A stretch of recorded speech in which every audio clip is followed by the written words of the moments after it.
کیسا ہوگا؟ دونوں میں اچھا ہوگا، بڑی بات ہے ماشاءاللہ، بڑی بات ہے۔ دونوں میں اچھا کیسے ہوگا؟ جب وہ کیمرہ نہیں لگا ہوا پھر تو میں جو مرضی چاہوں گا کروں گا، کسی نے کون سا دیکھنا ہے مجھے؟ کیمرہ لگا ہوگا تو پھر میں ذرا احتیاط کروں گا، نہیں یار وہ ٹی وی کے اوپر اسکرین پہ میری ہر حرکت جا رہی ہے۔ تو مقصد کہنے کا یہ کہ ایمان پکا ہو جائے اللہ پاک کی ذات پہ، اس کے رسول پہ، اس کی کتابوں پہ، یوم آخرت پہ، تقدیر پہ، تو پھر ہم صرف اسی سے ہی سدھر سکتے ہیں۔ سبحان اللہ۔ تو رب فرماتا ہے کہ سب سے پہلی چیز ہے ایمان لاؤ۔ اللہ نے کرم فرمایا کہ مجھے اور آپ کو ایمان والے گھر میں ہی پیدا کر دیا، مجھے اور آپ کو ایمان کو جانچنے سرچ کرنے کی ضرورت نہیں پڑی۔ اس بات پہ بھی بزرگ فرمایا کرتے ہیں کہ اللہ پاک کا شکر ادا کیا کرو کہ اللہ پاک نے ایمان کی دولت بن مانگے عطا کر دی، ایمان کی دولت بن مانگے عطا فرما دی۔ یا اللہ ایمان تو بن مانگے مل گیا، ہم کوشش کریں گے کہ اس کو مزید اسٹرانگ کریں، مزید اس کے اوپر عمل کرنے کی کوشش کریں۔ وہ ایمان کیسے بڑھتا ہے، ایمان کیسے قائم رہتا ہے؟ میرے محبوب فرماتے ہیں صلی اللہ تعالیٰ علیہ وسلم، جس سے مبارکہ کا مفہوم ہے کہ جب کوئی بندہ چوری کرتا ہے تو وہ مسلمان نہیں رہتا، وہ مومن نہیں رہتا۔ جب کوئی بندہ زنا کرتا ہے تو وہ مومن نہیں رہتا۔ وہ اس وقت کے لیے دیکھیں، اگر اللہ پہ ایمان پکا ہوگا تو بندہ کیوں کرے گا؟ تو بڑی پیاری حکمت والی بات ہے کہ جب بندہ کو گناہ کر رہا ہوتا ہے تو اس وقت مومن نہیں ہوتا۔ کیسے اس ایمان کو مضبوط رکھا جائے کہ ان چیزوں کی ایمان ہمارے دل میں راسخ ہو جائے؟ کیا طریقہ ہے بتائیے؟ آپ کے پاس ایک کسی بندے نے بڑا قیمتی تحفہ لا کے رکھ دیا، یا رکھ لو، امانتاً رکھوا رہا ہوں تمہارے پاس۔ اب آپ کو پتہ ہے کہ ارد گرد چور بھی ہیں، وہ چکے بھی ہیں، گنڈے بھی ہیں، اس کو اٹھا کے لے کے جا سکتے ہیں۔ آپ کیا کریں گے؟ اس کو محفوظ رکھنے کے لیے کوئی نہ کوئی ہیلا بہانہ کریں گے نا اپنی عقل کے مطابق، کہ نہیں کریں گے؟ کریں گے نا۔ جتنی قیمتی چیز ہوگی اس کے لیے اتنا ہی زیادہ کوشش ہوگی کہ وہ سیف رہے۔ ایسا ہی ہے نا، ایمان سے زیادہ قیمتی چیز کوئی نہیں۔ اس کو بچانے کے لیے، اس کو بڑھانے کے لیے کیا کرنا چاہیے آپ سے؟ سب سے آسان نسخہ، سب سے آسان نسخہ یہ ہے کہ ایمان والوں کے ساتھ ہو جائے، ان لوگوں کے ساتھ اٹھنا بیٹھنا شروع کر دو جن میں ایمان تمہیں نظر آتا ہے۔ تو کیا ہوگا کہ ان کے ایمان کے راسخ ہونے، اس پہ عمل کرنے کی وجہ سے آپ کے اندر یا میرے اندر بھی ایمان کی رمق باقی رہے گی، اور ایمان قائم رہے گا، وہ ضائع نہیں ہوگا۔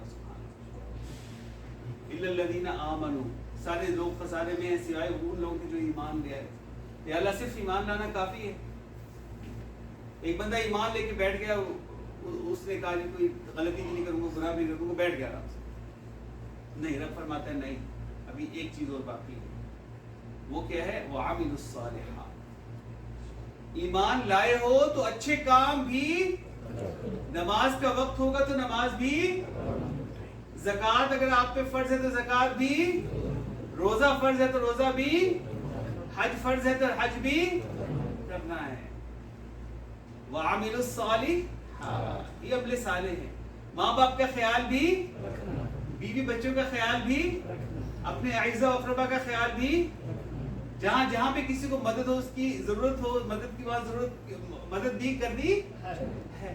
اعمال صالحہ صالح کرنے ہیں۔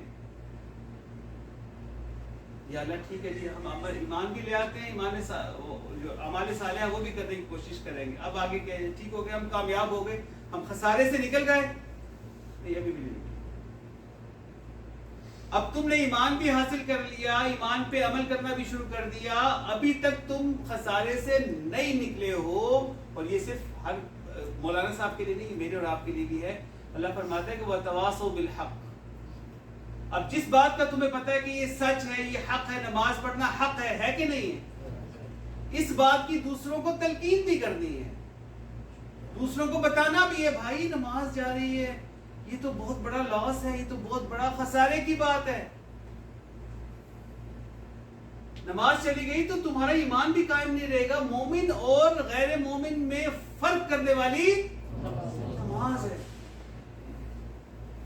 دوسروں کو بہترین طریقے سے، ہمارے سے پتہ کیا ہوتا ہے، ہم 2-4 نمازیں پڑھنا شروع کر دیتے ہیں نا، اپنے آپ کو سمجھتے ہیں کہ مجھ سے زیادہ نیک بندہ کوئی نہیں ہے، اس کو دیکھو نماز نہیں پڑھتا، میں نے کہا بھی تھا، وہ کہتے جاؤ جاؤ مولوی ہم نہیں بات سنتے تمہاری، اس کو دیکھو میں نے کہا بھی دیکھو یار میں اٹھ کے تہجد پڑھنے لگوں، اس کو اٹھتا ہی نہیں ہے یار، پتہ نہیں کیا ہے یار. ایسا ہوتا کہ نہیں ہوتا؟ مولانا صاحبان جو ہیں تھوڑی سی داڑھی رکھ لی، سب پہ امامہ شریف پہن لی، وہ سمجھتے ہیں دوسرے سارے کافر، دوسرے سارے گناہگار، سب سے جناب متقی پرہیزگار میں متقی. بات کہنے کا بھی ایک طریقہ ہوتا ہے، میرے محبوب پاک صلی اللہ تعالی وسلم نے وہ طریقہ بھی مجھے آپ کو سکھایا ہے. اس نبی سے کیوں محبت نہ کی جائے کہ ہمیں زندگی گزارنے کا ڈھنگ سکھا کے چلے گئے، زندگی گزارنے کا ڈھنگ. آپ صلی اللہ تعالی وسلم نے فرمایا، اس کا مفہوم یہ ہے کہ تم میں سے کوئی شخص مومن نہیں ہو سکتا جب تک کہ وہ اپنے بھائی کے لیے بھی وہ پسند نہ کرے جو اپنے لیے پسند کرتا. یہ ایک نسخہ میں آج آپ کو بتا کے جا رہا ہوں، زندگی کے کسی شعبے میں اس کو اپلائی کر کے دیکھ لیں، میاں بیوی کے رشتے میں اس کو اپلائی کر کے دیکھ لیں، خاندان کے رشتوں میں اپلائی کر کے دیکھ لیں، اپنے آفس میں اپلائی کر کے دیکھ لیں، اپنی زندگی کہیں پہ بھی اپلائی کر کے دیکھ لیں، آپ کو اس پہ گائیڈنس مل جائے گی، آپ کو رہنمائی مل جائے گی. کیا ہے وہ؟ کہ وہ شخص مومن نہیں ہے جو اپنے بھائی کے لیے وہ پسند نہ کرے جو اپنے لیے پسند کرتا ہے. اب میں چاہوں گا کہ مجھے کوئی بولے ابے یار نماز کیوں نہیں پڑھتے ہو یار، خالی بیٹھے ہوئے بستر توڑ رہے ہو، موبائل پہ کچھ دیکھ رہے ہو، نماز کیوں نہیں پڑھتے ہو؟ آپ میں سے کوئی پسند کرے گا کہ اس کے ساتھ اس طرح سے بات کی جائے، اس کو اس طرح سے نماز کی تلقین کی جائے؟ جیسا میں اپنے لیے پسند، میں بیٹھا ہوں، میں میرے سے کوتاہی ہو رہی ہے، میں نماز کے لیے نہیں جا رہا، تو اگر دوسرا بندہ ہے جو مجھے کہنا چاہتا ہے السلام علیکم کیسے ہیں آپ، ٹھیک ہے، نماز کا ٹائم تھا، اگر ٹائم ہو تو چلتے ہیں دونوں بھائی اکٹھے پڑھ لیتے ہیں. اگر اس نے نہ بھی کر دیے تو بھی برے خیالات اس کے لیے ذہن میں نہ لائیں کہ یہ تو ہے ہی ایسا، یہ تو ہے ہی ویسا. نہیں، اللہ ہدایت پر اللہ پاک نے دے دی ہے. اللہ سبحانہ و تعالیٰ نے محبوب پاک صلی اللہ علیہ وسلم کو بھی بڑا پیارا دلاسا دیا قرآن میں کہ اے میرے حبیب پاک صلی اللہ علیہ وسلم اس بات کی فکر نہ کریں کہ وہ ایمان لاتے ہیں یا نہیں لاتے. یہ ڈپارٹمنٹ میں نے ہوللی سولی اپنے پاس رکھا ہوا ہے، آپ کا کام صرف یہ ہے کہ آپ ان تک بات کو بہترین طریقے سے پہنچائیں. تو تواصی بالحق، حق بات کو دوسروں تک پہنچانا، اس کا سب سے پہلا عمل شروع کریں میں بھی اور آپ بھی کہ یہ حق بات اپنے آپ تک تو پہنچائے نا، اپنے بیوی بچوں تک پہنچائیں، جو لوگ آپ کے انڈر ہیں کمپنی میں کسی جگہ پہ ان تک پیار محبت سے پہنچائیں، آپ ایک قریبی دوست ہیں ان تک پہنچائیں. ایک کلمہ خیر اگر آپ کسی کو سکھا دیتے ہیں، اگر آپ کسی کو ایک چیز بتا دیتے ہیں اور وہ اس پہ عمل کرنا شروع ہو جاتا ہے تو جتنے عمل وہ کرے گا، جتنا ثواب اس کو ملے گا اتنا ہی آپ کو بھی ملے گا. آپ گھر میں بیٹھے ہوئے ہیں، سو رہے ہیں، وہ بندہ وہ عمل کر رہا ہے، اس کا ثواب اللہ سبحانہ و تعالیٰ آپ کے نامہ اعمال میں مفت کی نیکیاں سبحانہ. یا اللہ 3 کام کر لیے، ایمان بھی لے آئے، عمل صالح بھی کر لیے اور دوسروں تک خیر کی بات کو پہنچایا بھی ہے، تو تواصی بالحق بھی کر لیا. اب ہم خسارے سے نکل آئے؟ نہیں، ابھی بھی نہیں.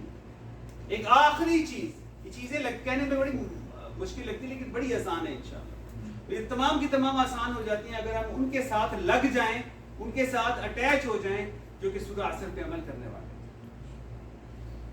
یا اللہ پاک ابھی تک مکمل نہیں ہے تو پھر کیا چیز باقی رہ گئی ہے؟ وَتَوَاصَوْا بِالصَّبْرِ. اب ایمان لے آئے ہو، عمل صالح کرو گے، دوسروں تک بات کو پہنچاؤ گے، تکلیفیں تو آئیں گی نا، پھر تمہیں تکلیفیں تو آئیں گی. اب ان پہ اگر شکوہ گناہ ہو جاؤ، پریشان ہو جاؤ، نہیں، اب اس پہ صبر بھی کرنا ہے. اور جو لوگ تمہارے ارد گرد ہیں ان کو صبر کی تلقین بھی کرنی. یہ 4 چیزیں اگر میری اور آپ کی زندگی میں ہیں اور ہم انہی لائنز پہ کام کر رہے ہیں تو ہم فلاح پانے والوں میں سے انشاءاللہ ہوں گے. اور اگر ان میں سے ایک بھی چیز کم ہوگی تو ہم خسارے سے نکلنے والوں میں سے نہیں ہوں گے. یہ جو باتیں میں نے آپ تک 4 باتیں پہنچائی ہیں، کوئی بھائی ان کو ایک دفعہ ہم سب کی یاد دہانی کے لیے ریپیٹ کر سکتے ہیں؟ کوئی بھائی بسم اللہ 4 چیزیں بتائیں کہ جو ہے کہ ایک بندے کے خسارے سے نکلنے کے لیے بڑی امپورٹنٹ ہے. جی بسم اللہ. تعالیٰ نے قرآن پاک میں فرما دیا سورہ عصر کی صورت میں، اللہ نے عصر کے وقت کی قسم کھا کے رہا ہے کہ میں قسم کھاتا ہوں زمانے کی، انسان خسارے میں ہے. کون خسارے میں ہے؟ اس نے بتا دیا کہ کون نہیں خسارے میں، اور اثر نہیں انسان وہ جو ایمان لائے اور عمل صالح کیے اور صبر کیا وہ خسارے سے نکل وہ خسارے سے تو 4 چیزیں آج میں اور آپ سیکھ کے جا رہے ہیں انشاءاللہ، کہ انشاءاللہ اپنے ایمان کو مضبوط کرنا ہے، انشاءاللہ عمل صالح کرنا ہے، برائیوں سے بچنا بھی ہے انشاءاللہ، اور تیسرا ہم نے کیا کرنا ہے، حق کی تلقین کرنی ہے، صبر کی تلقین اور یہ وصیت کرنی ہے۔ اس سارے کے سارے کام جو ہے نا وہ اچھے ہو جائیں گے انشاءاللہ اگر ہم قرآن کے اس حکم کو اپلائی کر لیں اپنے اوپر، یا ایھا الذین آمنوا اتقوا اللہ وکونوا مع الصادقین، کہ اے ایمان والو اللہ کا تقوی اختیار کرو۔ یا اللہ تقوی کیسے اختیار کریں؟ وکونوا مع الصادقین، جو صدق والے لوگ ہیں، جو تقوی والے لوگ ہیں ان کے ساتھ ہو جاؤ، ان کے ساتھ ہو جاؤ۔ ظاہر ہے جو کام وہ کر رہے ہوں گے وہ تم بھی کرنے کی کوشش کرو، اچھے کام ان کے ساتھ مل جل کے کرو گے تو تمہارا بھی ایمان پختہ ہوگا، تمہارے عمل صالح میں بھی اضافہ ہو جائے گا، تم دوسروں تک بات پہنچانے والے بھی بن جاؤ گے، اور تم صبر کی نصیحت کرنے والے بھی بن جاؤ گے۔ ایسی ایک پیاری سی ہستی میرے شیخ جناب پروفیسر ڈاکٹر محمد مقصود الہی نقشبندی حفظہ اللہ تعالی ہے، وہ مجھے اور آپ کو ایک بڑا پیارا نسخہ ادا کرتے ہیں، دیتے ہیں۔ ہم میں سے ہر شخص کے سینے میں ایک چیز ہے جس میں پورے باڈی کو کنٹرول کرتی ہے، کیا ہے وہ؟ دل۔ دل، میں ایک میڈیکل ڈاکٹر ہوں، اس کا ایک میڈیکل کام ہے کہ خون کو پمپ کرتا ہے، پوری باڈی کو خون پہنچاتا ہے، سپلائی کرتا ہے۔ اس کے علاوہ قلب یا دل کی اسلامی توجیہ اگر آپ کریں تو قرآن آپ کو بھرا ملتا ہے، کہیں قلب سلیم کی بات ہے، کہیں قلب منیر کی بات ہے۔ قلب کے وہ خصوصیات بتائی گئی ہیں جو کہ ہمیں پتہ نہیں تھی، ہم تو صرف اس کو جو خون کو پمپ کرنے کا ایک آلہ سمجھتے تھے۔ روحانی طور پہ قلب ایک ایسے مقام کا نام ہے جو کہ سینے کے ارد گرد کہیں پہ ہوتا ہے، اور اس کا تعلق براہ راست اللہ سبحانہ وتعالیٰ کے نور سے ہوتا ہے، اللہ سبحانہ وتعالیٰ سے ہوتا ہے۔ ہم جب گندگیاں کرتے ہیں، جب ہم گناہ کرتے ہیں تو وہ نورانی مقام بھی گندا ہو جاتا ہے، اور جب ہم توبہ کرتے ہیں، اللہ پاک کا ذکر کرتے ہیں تو وہ روحانی مقام بھی روشن ہو جاتا ہے، اور جب وہ روحانی مقام روشن ہوتا ہے تو ہمارے لیے ان 4 چیزوں پہ عمل کرنا بہت ہی آسان ہو جاتا ہے، اور اس مقام کو ہم کہتے ہیں مقام قلب، دل کا مقام۔ میرے شیخ اس کی دل کا ذکر کرنے کی ہمیں تلقین کرتے ہیں، اور اس کا فائدہ آپ ابھی انشاءاللہ کریں گے نا تو آپ کو خود اندازہ ہوگا کہ جب ہم اللہ کا ذکر دل سے کریں گے تو پھر ہمارا دل اللہ کے ذکر میں مشغول ہو جائے گا، اور پھر اس سے فائدہ یہ ہوگا کہ نیکیاں کرنی آسان ہو جائیں گی، برائی سے بچنا آسان ہو جائے گا۔ خود بخود برائی سے دل میں نفرت پیدا ہونے لگ جائے گی، اور خیر کی طرف انسان کا دل خود بخود جانا شروع ہو جائے۔ اس سے بڑی کوئی نعمت ہے دنیا؟ یہ تو کامیابی کا رستہ ہو گیا نا، ایسا ہی ہے نا؟ تو میرے شیخ اس کی اجازت دیا کرتے ہیں، ایک بھائی آ جائیں، میں ان کو اجازت انشاءاللہ دیتا ہوں شیخ کے طریقے سے، اس کے بعد پھر میں اس کا طریقہ سمجھاتا ہوں۔ انشاءاللہ 10 سے 15 منٹ اور مزید میں آپ کو دوں گا، 2:30 بجے تک میری پوری کوشش ہے کہ آپ فری ہو جائیں انشاءاللہ۔ ایک دو سارے یہ مقام قلب ہے، لیفٹ سائڈ پہ دل کا مقام، ٹھیک ہے؟ یہاں پہ میں نے محسوس کرنا ہے کہ یہ دل نہیں ہے بلکہ ایک طوطا ہے جو بولتا ہے اللہ اللہ اللہ اللہ اللہ۔ یہاں سے اللہ اللہ کی آواز آ رہی ہے، یہاں سے اللہ اللہ کی آواز آ رہی ہے، میں اس کو سننے کی کوشش کر رہا ہوں۔ یہاں پہ مثال کے طور پہ ایک ٹیپ ریکارڈر پڑا ہوا ہے، اور اس میں سے جو آواز آ رہی ہے بڑی مدھم ہے، آپ اس کو سننے کی کوشش کریں گے نا، کیا آواز آ رہی ہے، سمجھ نہیں آ رہی، ایسا ہوتا کہ نہیں ہوتا؟ آپ کوشش کریں گے آہستہ آہستہ، جتنی زیادہ کوشش کریں گے آہستہ آہستہ آپ کو آواز صاف سے صاف آنا شروع ہو جائے گی۔ ارد گرد پنکھا بند کریں گے، اس کی آواز بند کرو، میں نے یہ آواز سننی ہے۔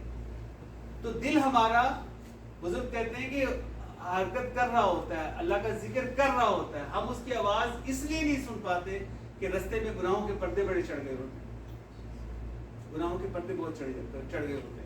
تو جب میں اس کو سننے کی کوشش کروں گا تو میں اپنے ذہن کو، اپنی تمام حسیات کو اس کی طرف لگاؤں گا۔ اللہ کا ذکر بھی ایسے ہی کرنا ہے، چلتے پھرتے، اٹھتے بیٹھتے، پڑھتے پڑھاتے، جو کام کر رہے کرتے رہے، بس اپنا دھیان یہ دل کے مقام پہ رکھنا ہے کہ سوچے کہ دل